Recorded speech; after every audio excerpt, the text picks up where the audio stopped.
कहानी, अपनी तुलना दूसरों से न करें। कहानी वेब दुनिया। एक बार की बात है, किसी जंगल में एक कौवा रहता था। वो बहुत ही खुश था क्योंकि उसकी ज़्यादा इच्छाएं नहीं थीं। वह अपनी ज़िंदगी से संतुष्ट था। लेकिन एक बार उसने जंगल में किसी हंस को देख लिया और उसे देखते ही सोचने लगा कि ये प्राणी कितना सुंदर है। ऐसा प्राणी तो मैंने पहले कभी नहीं देखा, इतना साफ और सफ़ेद। यह तो इस जंगल में औरों से बहुत सफ़ेद और सुंदर है, इसलिए यह तो बहुत खुश रहता होगा।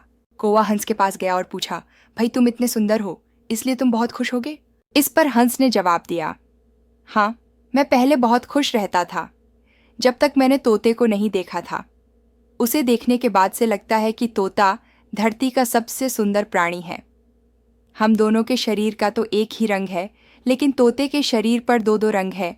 उसके गले में लाल रंग का घेरा और वो सुर्ख हरे रंग का था। सच में वो बेहद खूबसूरत था। अब कौवे ने सोचा कि हंस तो तोते को सबसे सुंदर बता रहा है, तो फिर उसे देखना होगा। कौवा तोते के पास गया और पूछा, भाई तुम दो दो रंग पाकर बड्डे खुश होगे? इस पर तोते ने कहा, हाँ, मैं तब तक खुश था जब तक मैंने मोर को नहीं देखा था। मेरे पास तो दो ही रंग हैं, लेकिन मोर के शरीर पर तो कई तरह के रंग हैं।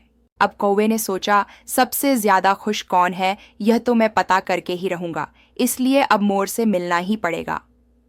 कौवे ने मोर को जंगल में ढूंढा, लेकिन उसे पूरे जंगल में एक भी मोर नहीं मिला और मोर को ढूंढते ढूंढते वह चिड़िया घर में पहुंच गया तो देखा मोर को देखने बहुत से लोग आए हुए हैं और उसके आसपास अच्छी खासी भीड़ डरेच है। सब लोगों के जाने के बाद कौवे ने मोर से पूछा, भाई तुम दुनिया के सबसे सुंदर जीव हो और रंग बिरंगे हो, तुम्हारे साथ लोग फोटो खिंचवा रहे थे, तुम्हें तो बहुत अच्छा लगता होगा और तुम तो दुनिया के सबसे खुश जीव होगे।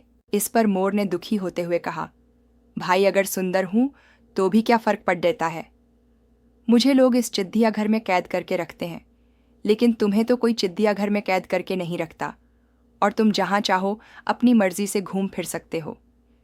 इसलिए दुनिया के सबसे संतुष्ट और खुश जीव तो तुम्हें होना चाहिए, क्योंकि तुम आज़ाद रहते हो।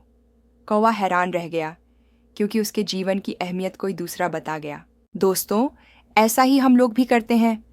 हम अपनी खुशियों और गुणों की तुलना दूसरों से करते हैं, ऐसे लोगों से जिनका रहन सहन का माहौल हमसे बिल्कुल अलग होता है। हमारी ज़िंदगी में बहुत सारी ऐसी चीज़ें होती हैं जो केवल हमारे पास हैं, लेकिन हम उसकी अहमियत समझकर खुश नहीं होते। लेकिन दूसरों की छोटी खुशी भी हमें बड़ी लगती है, जबकि हम अपनी बड़ी खुशियों को इग्नोर कर देते हैं।